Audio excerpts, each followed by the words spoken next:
경제브리핑 불편한 진실이 여러분의 확실한 두통 치료제가 되어드리겠습니다. 경제 뉴스가 연예 뉴스처럼 쉽게 들리는 그날까지 경제브리핑 불편한 진실.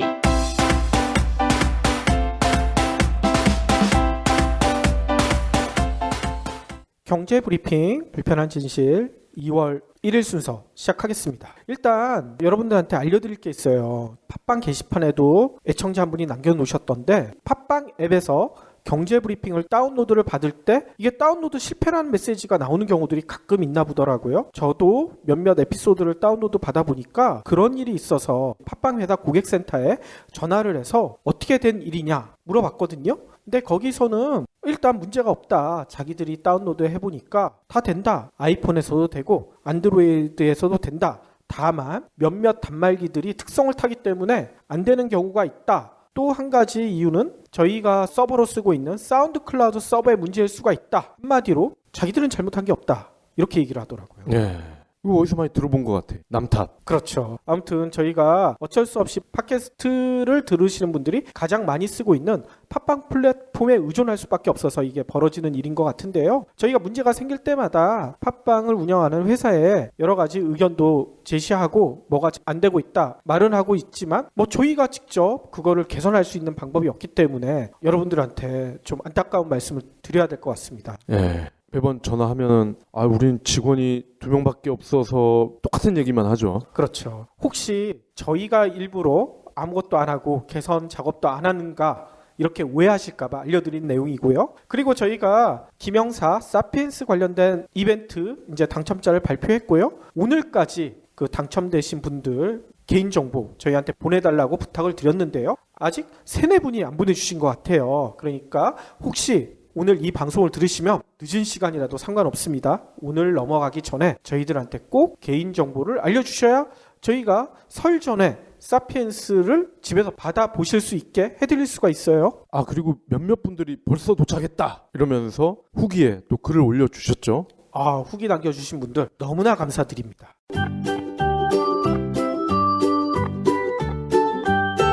인류 최대 사기극이 뭔 줄 알아? 조이팔? 땡! 10,000년 전에 농업혁명이야. 에이 말도 안 돼. 그럼 퀴즈 하나 더. 10만 년 전에는 인류가 몇 종이었는지 알아? 하나 아니면 둘. 또 땡! 6종이나 있었어. 에이 믿을 수가 없어. 못 믿겠다고? 요즘 책도 안 봐? 김영사 베스트셀러 사피엔스에 다 나온다고. 그럼 인류 미래에 대한 이야기도 나와? 당연하지. 인간이 신을 발명할 때 역사는 시작됐고 인간이 신이 될 때 역사는 끝난다. 저자인 유발 하라리 교수의 말이야. 멋지지? 정말 멋진데? 나도 읽어보게. 책 좀 빌려줘. 안 돼. 때타. 에이 치사해서 나도 당장 사서 본다. 유인원에서 사이보그까지 인간 역사에 대담하고 위대한 질문 사피엔스. 저희 박 PD는 어제 주말에 아주 즐거운 데를 다녀오셨다고 저한테 자랑이 대단했어요. 마담 투소 박물관 혹시 가보셨나요? 저는 홍콩 출장 갔었을 때 그거 가봤어요. 네. 거기에 밀랍 인형으로 만든 실제 사람이랑 똑같은 인형들이 있잖아요. 네. 그게 인기가 많아서 63빌딩에도 제가 들어온 걸로 알고 있는데 그와 비슷한 박물관이 소공동 롯데백화점 맞은편에 생겼더라고요. 소공동 롯데백화점 맞은편이요? 예, 이름이 그라뱅 뮤지엄이에요. 오호. 파리에서 온 박물관인 것 같은데 마담 투스와 비슷합니다. 근데 결정적인 차이가 여기는 4층으로 되어 있는 건물인데요. 층마다 테마가 달라. 어떻게 달라요? 4층부터 관람을 쭉 시작할 수가 있는데요. 4층에 올라가면은 전 세계 유명인들이 다 있어요. 그러면 경제브리핑을 운영하는 박 PD 인형도 있어요? 저희는 지역구기 때문에 아직 지역구라. 지역에서만 유명해서 전 세계적으로 유명한 사람 람보 같은 아저씨들 있잖아요. 람보. 실베스타 스텔론. 그리고 E.T.가 있더라고. E.T.는 전 세계적으로 유명하다고 볼 수 있지만 사람이 아니잖아. 외계인이잖아, 걔도. 그렇군요. 그게 스필버그 감독이잖아요. 그렇죠. 근데 그 E.T.를 자전거를 태워서 가는 사람이 스필버그더라고. 영화에서는 그 어린 애가 그렇죠. 태우고 가잖아요. 그게 그렇죠. 아니군요. 네. 그래서 할리우드 유명 배우부터 또 간디 그리고 시진핑 심지어 반기문 총장도 있더라고요. 어허. 네. 그리고 각 층마다 비행기 컨셉의 또 테마관도 있고 가수들만 나오는 테마관이 또 있습니다. 근데 가장 인기가 많은 곳은 역시나 한류 드라마 주인공들. 한류 드라마. 예, 거기 가면요. 현빈, 그리고 이민호, 박신혜, 김태희. 그러니까 중국과 일본에서 가장 인기가 많은 한국 배우들이 쫙 있더라고요. 그래서 저도 김태희랑 껴안고 이렇게 제가 사진을 찍었더랬죠. 실제 김태희를 껴안으신 건 아니죠? 그 밀랍 인형 김태희죠. 어허. 근데 신기한 게요. 얼굴도 닮았지만 키도 거의 흡사하다고 해요. 실제랑. 그리고 여기가 마담 투스와 좀 다른 점은 입장권을 스캔만 하면요. 어린이들이 바로바로 체험을 할 수가 있어요. 그러니까 대표적인 게 밀랍 인형을 직접 만들기는 어려우니까 이거를 사이버상에서 만들 수가 있는 거예요. 그래서 스캔을 한 다음에 애기들 얼굴, 두상 이런 거를 스캔을 하면 거기에 또 애기들이 자기 피부톤도 조절을 하고 가발, 옷, 아바타 꾸미듯이 이렇게 체험을 할 수가 있는 거죠. 진짜 재밌겠네요. 예. 관람료가 11,000원부터 15,000원 정도 하더라고요. 요거는 할인 이벤트나 이런 거에 따라서 조금씩 달라질 수가 있으니까 홈페이지를 참고하시면 되고 단 주차가 지원이 안 됩니다. 그렇기 때문에 을지로 1번 출구, 을지로 입구역 1번 출구에서 도보로 1분 거리니까 지하철 타시면 가장 편리하게 이용할 수 있습니다. 자녀분들이랑 같이 가보면 진짜 좋을 것 같네요.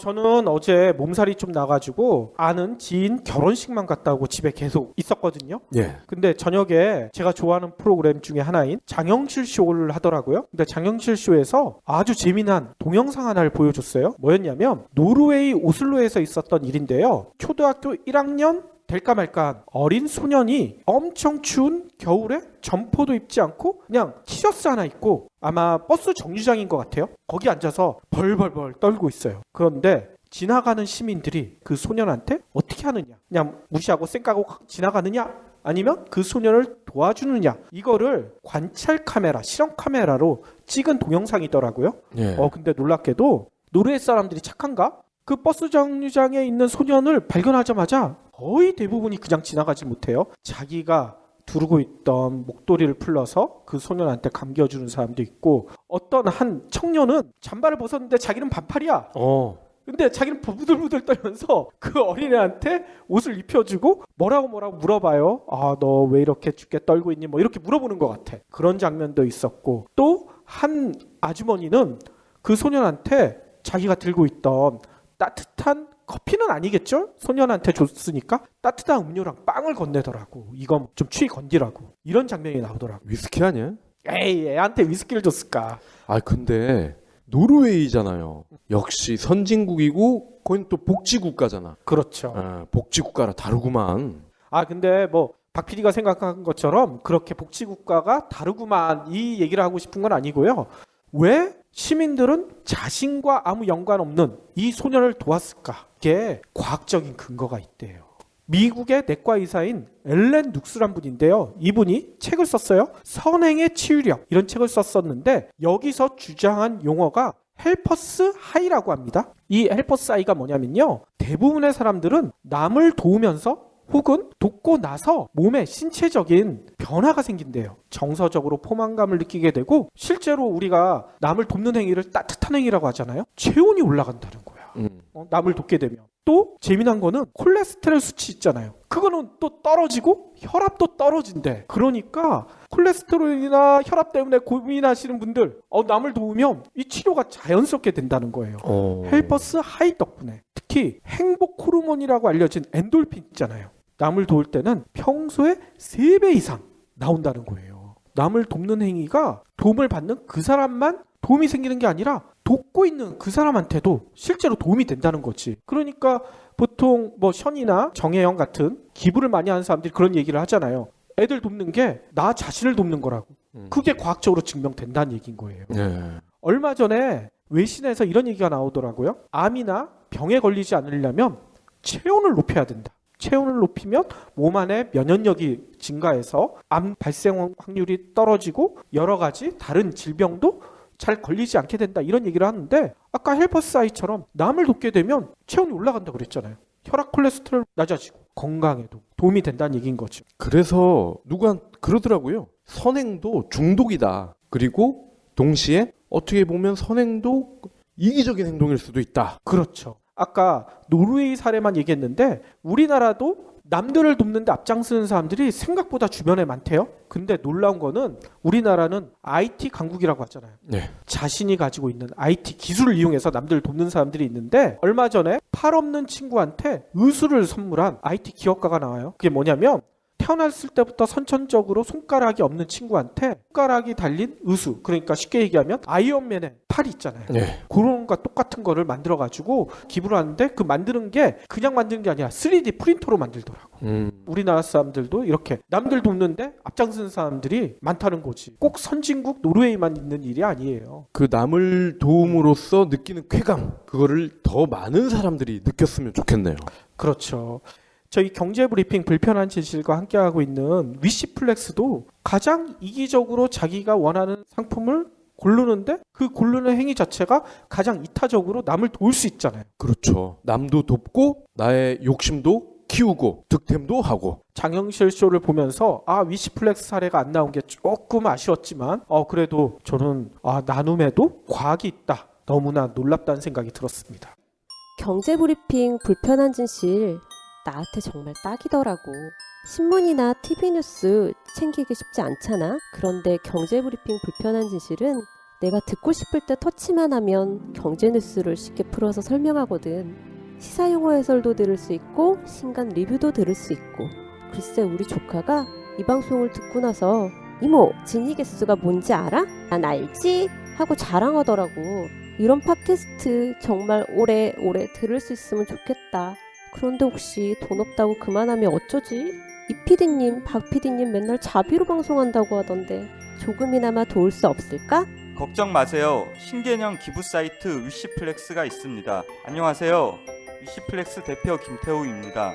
여러분의 돈은 한 푼도 들이지 않고 경제브리핑 불편한 진실을 기부할 수 있습니다. 마음에 드는 신상 10개를 고르시기만 하면 일주일마다 기부머니 500원이 적립됩니다. 한 달이면 2,000원이죠. 경제브리핑 불편한 진실 정기 구독자가 1만 명을 훌쩍 넘었는데 이분들이 모두 참여해 주시면 한 주에 500만 원, 한 달에 무려 2천만 원을 모을 수 있습니다. 이 정도면 PD, 박 PD님 신세 타령하지 않아도 되겠죠? 위시플렉스는 스마트폰 앱은 물론 PC에서도 만날 수 있습니다. 유기견 살리기, 저소득 가정 아동 돕기 등 다양한 기부 프로젝트가 있으니 많은 후원 부탁드립니다. 그러면 오늘 꼭 챙겨야 할 경제 브리핑. 한동안 잠잠한가 했는데 오늘 또 이슈가 됐네요. 롯데그룹 얘기입니다. 롯데그룹이 총수 일가 지분율이 불과 2.4%밖에 안 되는 것으로 파악이 됐어요. 그런데 다단계 출자를 우리나라 재벌들은 많이 하잖아요. 그렇죠. 근데 롯데는 무려 24개를 거치고 있다고 합니다. 아니 단계가 24개라고요? 다단계가. 이건 다단계 정도가 아니네. 다다다다단계네. 네. 보통 요거를 이제 순환 출자라고 하는데 국내 재벌들의 평균 순환 출자에 동원되는 계열사 수는 4개라고 그래요. 4개. 근데 롯데는 20개가 더해지는 거예요. 와, 그러면 6배네, 6배. 그렇죠. 대단하죠. 2.4%로 그룹을 지배한다. 이거 무슨 대단한 금융공학이야, 이거. 그런데 오늘 공정위가 이와 같은 내용을 발표를 했는데요. 근데 또 재밌는 게 보면요. 다른 기업에 비해 총수 일가의 지분율이 굉장히 낮다고 말씀을 드렸잖아요. 2.4%. 그런데 계열사 출자는 무려 82.8%예요. 그러니까 24개의 계열사가 있다고 말씀을 드렸잖아요. 이 24개의 계열사가 82.8%의 지분을 가지고 있는 거야. 다 합쳐 보니까. 오호. 그런데 이 24개의 회사에 대한 오너가의 지분은 불과 2.4%밖에 안 된다는 거죠. 그래서 저희가 신격호 회장을 놓고 신동빈, 신동주 두 아들이 재산 싸움을 하고 있다고 전해드렸을 때 한국 기업일까, 일본 기업일까 논란이 되고 있다 말씀을 드렸잖아요. 그랬었죠. 그런데 오늘 결과를 보면은 역시나 일본 기업이 맞구나 그런 생각밖에 안 들어요. 일본의 다단계 기업이다. 이 얘기네. 예. 요즘 경제가 어렵기 때문에 보험료 때문에 걱정하시는 분들이 많잖아요.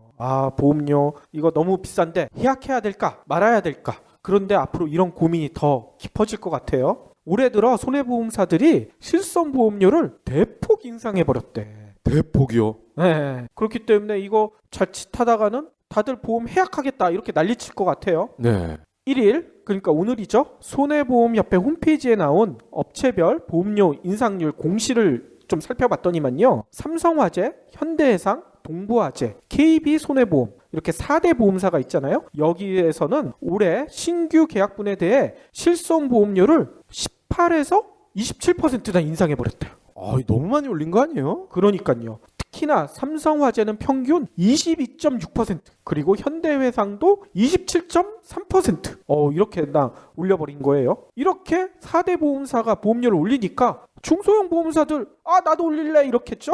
흥국생명은 그동안에 누적된 손해율을 감당하기 어렵다. 뭐 금감원에 이렇게 읍소를 했나 봐. 네. 그래가지고 사전 인가까지 받아가지고 44.8%를 인상해버렸어. 그리고 MG손해보험도 24%, 롯데손해보험도 22.7%. 이렇게 올려버렸어요. 아니 근데 읍소를 해서 금융감독원에서 인가를 해준 거잖아. 그렇죠. 이런 게 어딨어? 아니 그러니까 어? 기업들만 읍소할 게 아니라 이 보험 소비자들도 읍소를 해야 돼. 보험료 올리지 말라. 아니 그러면 자영업자들도 우리 손해 많이 봤으니까 세금으로 보존해줘. 이게 돼요 이게? 그러니까 말이야. 와, 어이가 없네. 다음 소식입니다. 카카오가 하반기에 인터넷 전문 은행을 한다 말씀을 드렸잖아요. 근데 하나를 더 하네? 뭘 해요? 신용카드도 한다고 합니다. 신용카드? 네. 카카오 신용카드가 생기는 거예요? 그렇습니다. 가칭인데요. 카카오 카드가 중간 마진을 생략하고 모바일 신용카드로 본격적으로 사업을 하겠다. 이렇게 핵심 관계자가 밝혔어요. 수수료가 낮고 점포가 없기 때문에 카드 사용 고객에게는 포인트를 더 줄 수 있다. 뭐 이런 거예요. 큰 그림은. 그렇기 때문에 기존 카드 업계 입장에서는 위협이 될 수 있다. 충분히. 그렇겠네요. 네. 재밌는 게 기존에는 카드업을 하려면은 조건이 있었다고 합니다. 금융 전산업 종사 직원이 300명 이상, 점포가 30개 이상. 이런 까다로운 기준이 있었더구만요. 이런 게 있었어요? 네. 그런데 금융위에서는 인터넷 모바일 전문 은행도 은행의 업무를 하면 아무래도 신용카드 업무와 섞일 수도 있지 않느냐. 그렇기 때문에 인터넷 전문 은행에 한해서는 이러한 기준을 해제해 주겠다. 이렇게 얘기를 한 거예요. 저라도 카카오 카드가 생기면 쓸 것 같은데요? 포인트 많이 준다는데 그렇죠. 수수료도 낮춰주고 안 쓸 사람이 누가 있겠어요? 보통 시내 직장 하면 가장 먼저 꼽히는 데들이 있죠. 공기업. 그쵸. 공기업 중에서도 금융공기업. 그런데 앞으로는 금융공기업 다니는 사람들한테 너 시내 직장에 다니지? 이렇게 얘기 못할 것 같아. 시내에서 탈락한 거야. 이게 왜 그러냐면요. 오늘 금융위원회가 금융권 성과주의 확산을 위해 산업은행, 기업은행, 예금보험공사 뭐 이런 금융공공기관부터 성과연봉제를 도입하겠다. 이렇게 밝힌 거예요.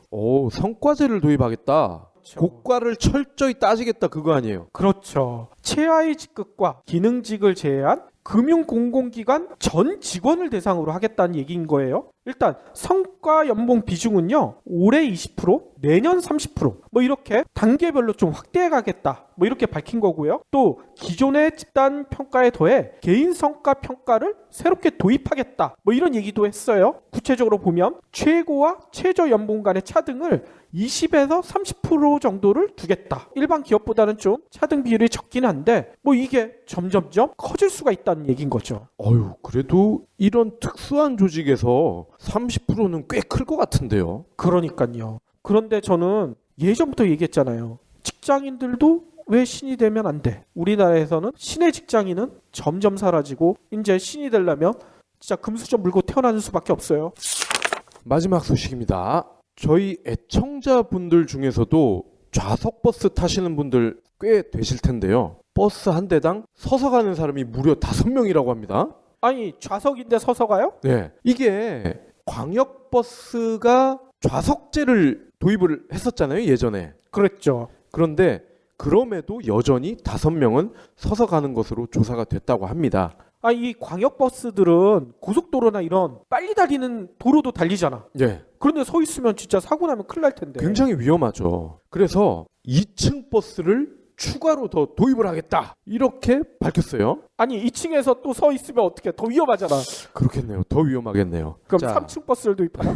3층 버스는 구조상 얘는 안 되나요? 15도만 꺾어도 아마 전복될 겁니다. 자, 서울과 인천을 오가는 광역버스 입성률이 2014년 7월 좌석제 시행 전에는 18.1%에서 시행 후 9.6%로 낮아졌대요. 그러니까 시행 전에는 8.4명이 서서 갔는데 시행 후에는 5명으로 줄은 거죠. 많이 좋아지긴 했죠. 그런데 여전히 서서 가는 사람이 많다. 그래도 이게 줄어들긴 했지만 0이 돼야 정상인 거 아니에요. 그렇습니다.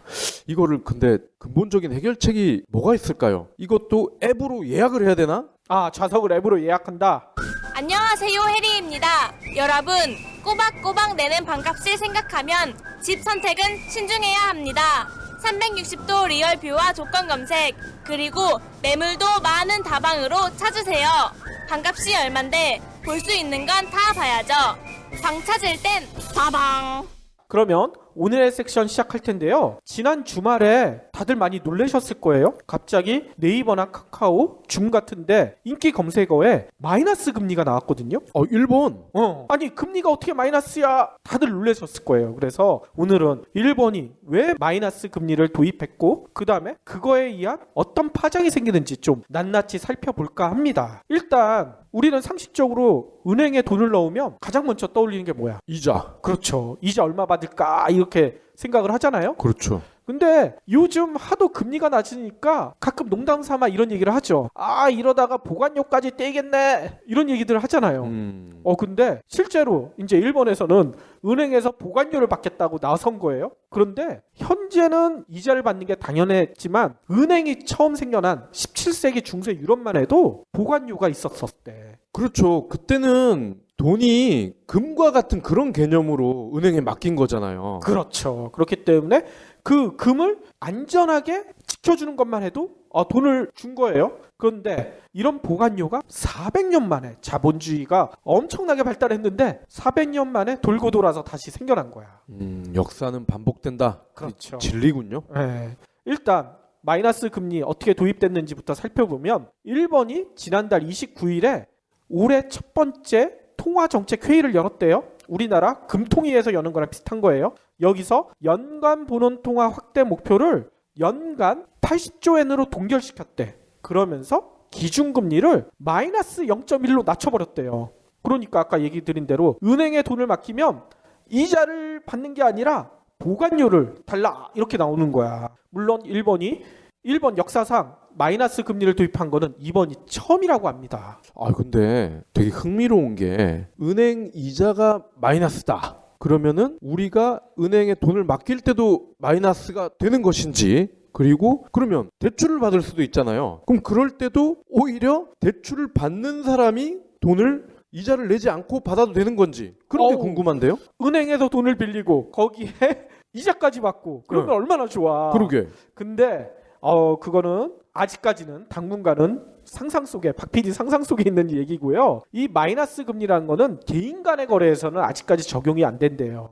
일단 일본에서 마이너스 금리를 도입하겠다는 거는 일본의 중앙은행이 있잖아요. 그거와 시중은행 간의 거래에서만 적용되는 얘기라고 합니다. 그러니까 마이너스 금리 지급 대상은요, 시중은행이 중앙은행에 의무적으로 돈을 넣어둬야 되는 그 자금을 초과하는 부분, 그거를 넘어서 중앙은행에 돈을 넣어놓겠다 하면 너 보관료 내놔 이렇게 나온다는 거예요. 그러니까 일반인이나 기업 예금자가 시중은행에 돈을 맡길 때에는 당연히 이자를 받게 돼요. 현재도 제가 일본 은행 사이트에 들어가 봤더니 1년짜리 예금 금리가요 낮긴 엄청 낮아요. 0.02%에서 0.025%래요. 그러면 세금 떼고 뭐 하면은 실질적으로 마이너스가 될 수가 있죠. 아무튼 마이너스는 아니고 플러스고요. 우리나라는 현재 1년짜리 예금 금리가 한 1.5 정도 되잖아요. 그러니까 우리보다 거의 한 150분의 1 정도밖에 안 되는 거예요. 그러니까 일본에서는 누가 은행에 돈을 넣겠어. 이자가 이렇게 박한데. 그렇죠. 근데 놀라운 점이 있어요. 외신을 찾아봤더니만요. 유럽 중앙은행이라고 있죠. 네. ECB라고 있는데 여기서도 시중은행이 유로화 등 일부 통화를 예치할 때 마이너스 0.3%의 수수료를 부과하고 있대. 여긴 벌써 마이너스 금리를 도입한 거야. 오. 그런데 놀랍게도 전 세계에서 마이너스 금리를 채택한 지역이 어느 정도 되는 줄 아세요? 경제 규모로 따지면 5분의 1에 가깝대. 와. 마이너스 금리 카드를 가장 먼저 꺼내든 곳이 2012년까지 거슬러 올라가요. 덴마크 중앙은행. 그리고 덴마크 중앙은행이 마이너스 금리를 해서 경기를 어느 정도 부양시키니까 2년 후에는 유럽 중앙은행, 스위스 중앙은행도 마이너스 금리를 한 거고 지난해에는 스웨덴도 기준금리를 제로 밑으로 인하를 해버렸대. 그래서 아까 얘기대로 월스트리트 저널이 29일 지난달 29일 현재 마이너스 기준금리를 채택하고 있는 나라, 이 나라들의 GDP 총합을 계산을 해봤더니 전 세계 경제 규모의 23.1%. 근데 이 마이너스 금리를 채택한다는 얘기는 시중의 통화를 늘리기 위한 거잖아요. 그렇죠. 근데 이게 지나치면은 오히려 해가 될 것 같아요. 예를 들어서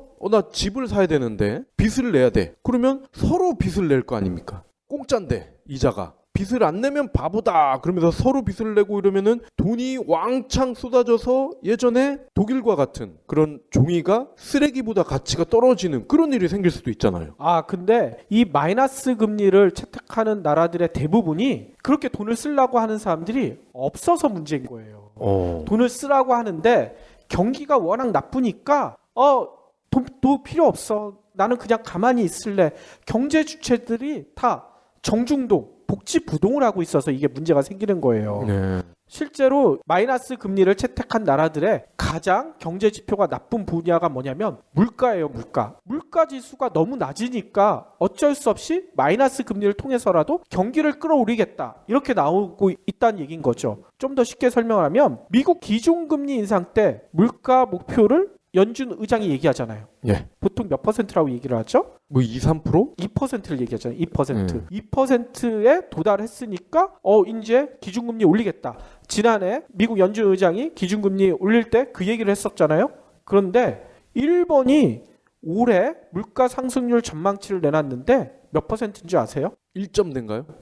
1.4%였대요. 원래 전망치는. 근데 최근에 0.8로 내려잡았어요. 그리고 2%를 언제쯤 달성 가능할 것인가 이것도 계산을 해봤는데 2017년 내년이나 돼야 가능할 거다 이렇게 전망치가 나온 거예요. 유럽도 마찬가지예요. 유럽도 올 1월에 유로존 인플레이션 잠정치를 계산을 해봤는데 여기는 더 심각해. 0.4밖에 안 돼. 근데 이런 생각을 하시잖아요.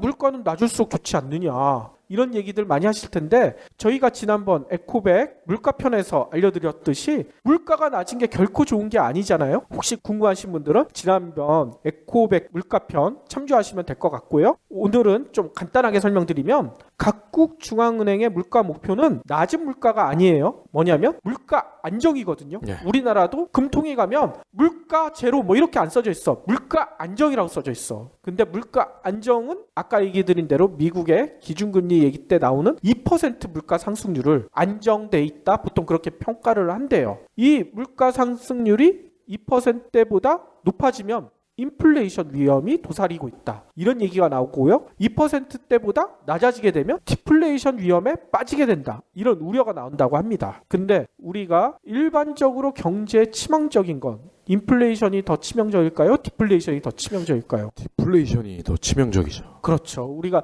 에코백 시간에도 그때 말씀드렸었잖아요. 그러니까 지금은 인플레이션 때문에 마이너스 금리를 채택하는 게 아니라 돈을 풀었는데 이 푼 돈이 다 장롱 속에 들어간 거야.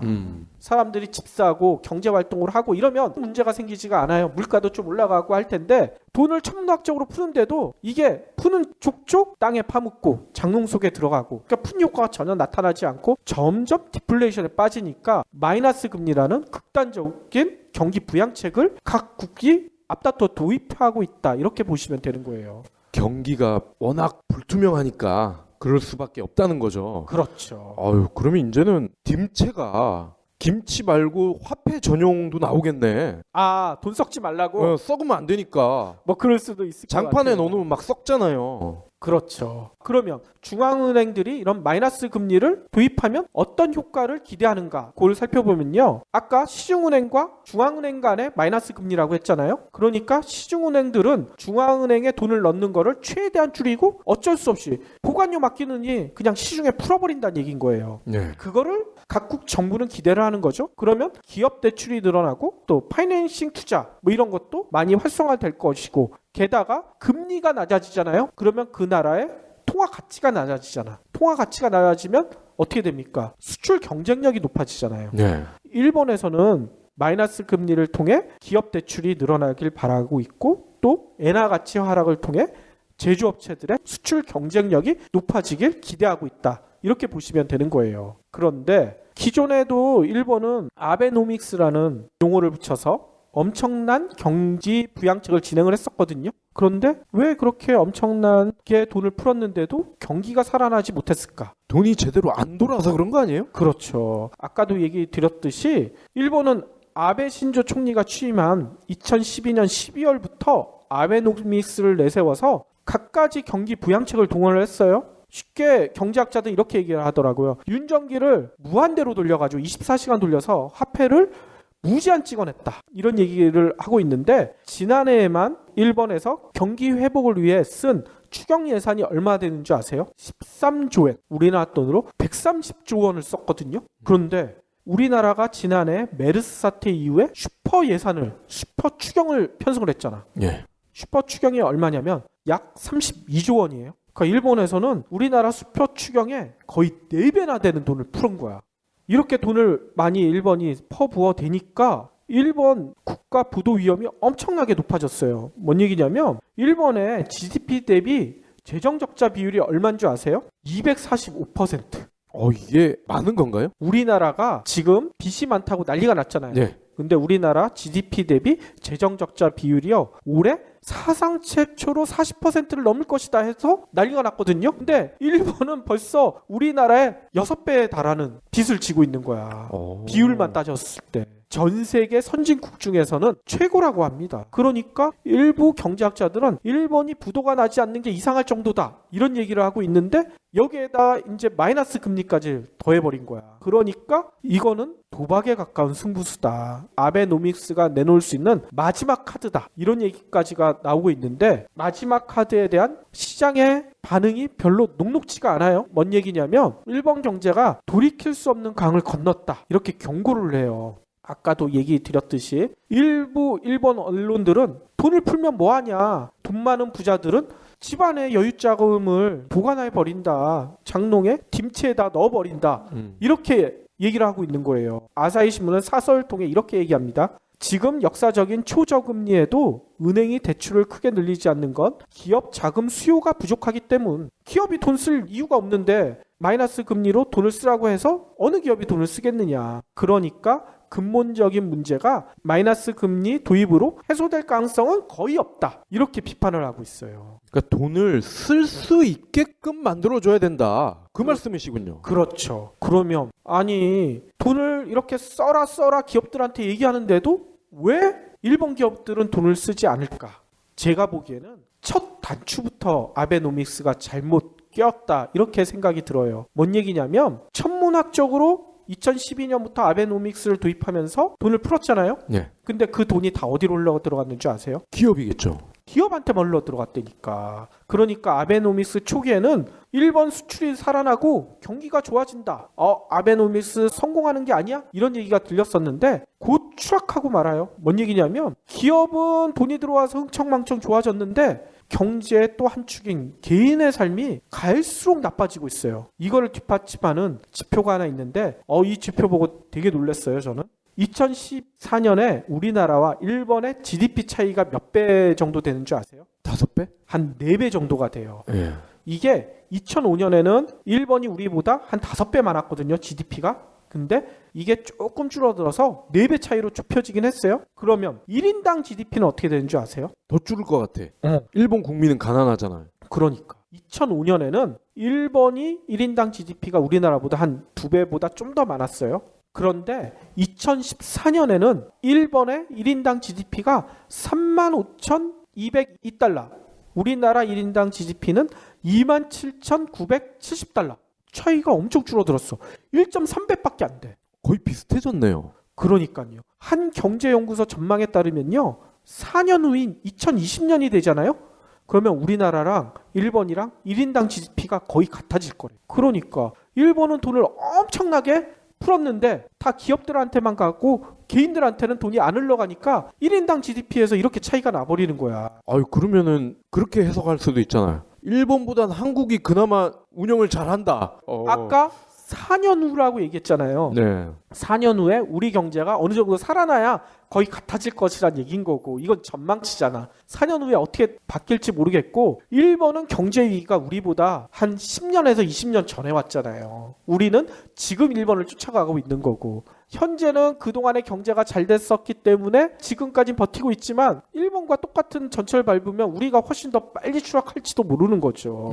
그러니까 일본 같은 경우에는, 일본 얘기로 다시 돌아가면 일본 같은 경우에는 근본적인 경제 구조 재편이 없이 단기 처방, 돈만 기업들한테 무장정 풀어놓은 거예요. 그러니까 경제가 잠시 살아나는 것 같다가 다시 나락으로 떨어진 거죠. 그러니까 이런 거예요. 인사불성으로 쓰러져 있는 환자한테 일단 모르핀을 넣은 거야. 모르핀을 넣으니까 그 사람이 조금 나아지겠죠. 심장도 뛰기 시작하고. 그러면 그 사람이 어디가 아픈지 근본적인 원인 치료를 해야 되잖아. 근데 원인 치료는 안 하고 얘 살아나네? 계속 모르핀만 주입하면 그 사람 어떻게 되겠습니까? 쇼크로 죽죠. 그렇죠. 나중에 쇼크사할 수 있어요. 일본의 이 모습이 우리가 반복할 수도 있다. 이런 얘기가 나오고 있어요. 뭔 얘기냐면 일본이 마이너스 금리를 채택했다 하니까 우리나라 언론에서 뭔 얘기를 하는 줄 알아요? 국내 기준금리도 인하해야 된다. 이 얘기를 쏟아내고 있어. 일본 따라가자. 그렇지. 일본 쫓아가자. 그런데 우리나라 기준금리를 인하하게 되면 뭔 일이 벌어지는 줄 아세요? 우리나라 통화 가치가 낮아질 거 아니에요? 네. 환율은 오르겠죠? 환율이 오르게 되면 우리나라에 들어와 있는 코스피나 코스닥에 들어와 있는 외국 자본이 우리나라에 투자할 이유가 많이 사라져요. 왜냐하면 지네 나라 빼내갈 때 돈이 더 줄어드니까. 외국 자본이 가뜩이나 우리 시장 별로 안 좋게 보는데 대거로 이탈해 갈 가능성이 많아요. 거기다가 지금 우리나라의 가장 큰 문제가 뭐예요? 가계부채잖아요. 네. 가뜩이나 금리 저금리 때문에 가계부채가 기하급수적으로 늘어나고 있는데 이 가계부채 문제가 더 악화될 가능성이 커져요. 일본처럼 기준금리 인하했다? 우리나라 어떻게 되겠어요? 제가 보기에는 위험이 더 커진다는 얘기예요. 기준금리를 인하해서 경기를 살리자는 거는 근본적으로 이건 기업을 보고 얘기하는 얘기거든요. 수출기업이 수출을 잘할 수 있게 도와줘야 된다. 그래야지 우리 경제가 산다.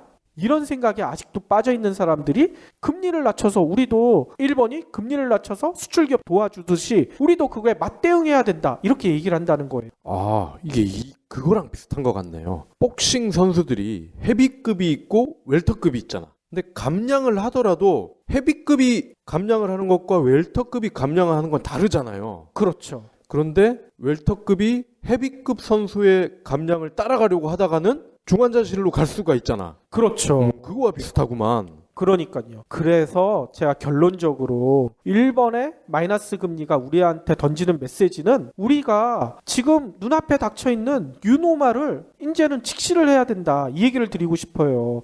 저희가 방송을 통해서도 여러 번 말씀드렸잖아요. 수출기업, 대기업만 잘 되면 우리 사회 전반의 소득이 늘어나고 나라가 잘 될 것이다. 이런 막연한 믿음에서 이제 벗어나야 돼요. 낙수 효과 없다. 그렇죠. 저성장, 저소비 이런 뉴노멀 시대가 눈앞이 아니라 벌써 닥쳐 있는데도 우리는 아직도 그걸 인식을 못하는 거야. 예전에 성장 시대처럼 일단 경제 성장률 높아지면 나라가 좋아지고 그러면 결국 나한테도 좀 도움되지 않을까 이런 착각에 빠져 있다는 얘기인 거예요.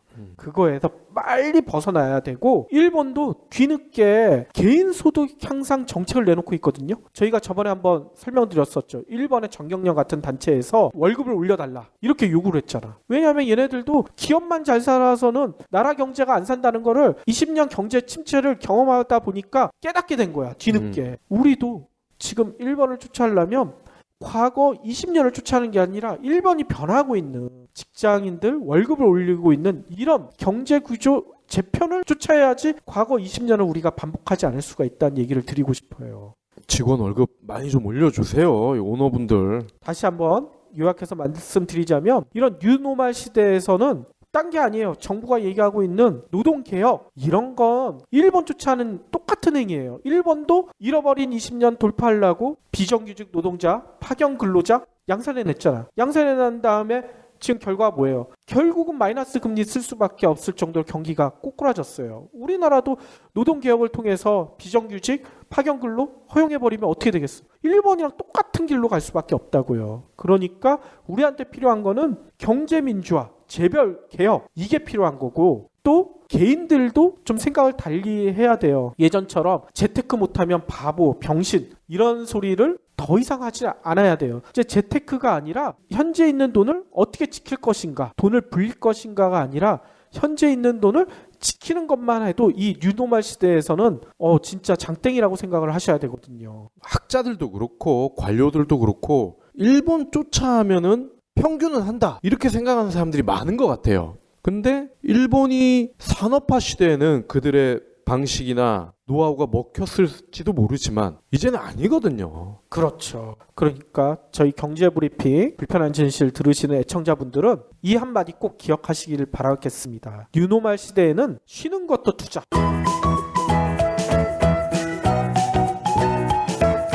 오늘 아침 팀장님이 300페이지 자료를 던져주며 요약하란다. 덤으로 50페이지 매뉴얼을 주며 참조하란다. 이게 뭔지 아세요? SNS 문자 아니에요? SNS 문자인데 이거를 시라고 얘기하는 사람들이 있어. 시요? 시. 이 시가 지금 국립중앙도서관 디지털 도서관 전시실에서 전시가 되고 있대요. SNS 시인시대전 이런 명목하에 이게 3월 13일까지 진행된다고 하는데요. 여기에 나오는 시들이 진짜 기발한 게 많아요. 하나를 더 읽어드리자면 오빠가 제일 싫어하는 사람이 거짓말을 하는 사람이라고 했지? 근데 넌 왜 만날 때마다 거짓말하니? 네가 어제 나한테 오늘은 대충 나온다고 했지? 근데 왜 이렇게 예뻐? 진짜 손발이 오글거리지 않아요? 이것도 최대성 씨가 쓴 거짓말이란 시라고 해요. 또 이런 시도 있어요. 우리가 신호등을 기다릴 수 있는 이유는 곧 바뀔 것이란 걸 알기 때문이다. 그러니 힘들어도 조금만 참자. 곧 바뀔 거야. 좋게. 헬조선을 현명하게 이겨내는 젊은이들의 이런 시인 것 같아요. 이것도 신호등처럼이란 제목의 시라고 합니다. 그 시는 전제가 잘못됐어. 신호등은 바뀔 줄 알기 때문에 기다리는 게 맞죠.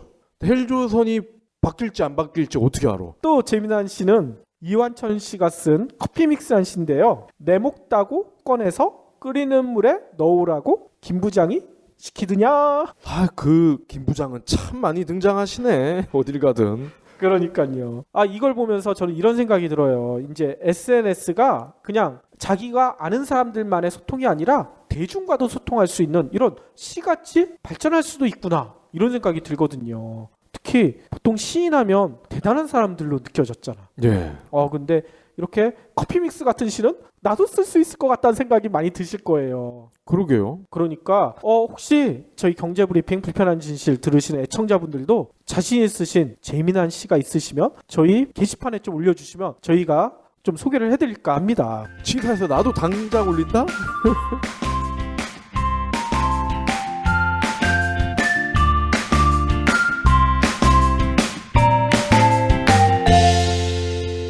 본 팟캐스트의 저작권은 뉴스백에 있습니다.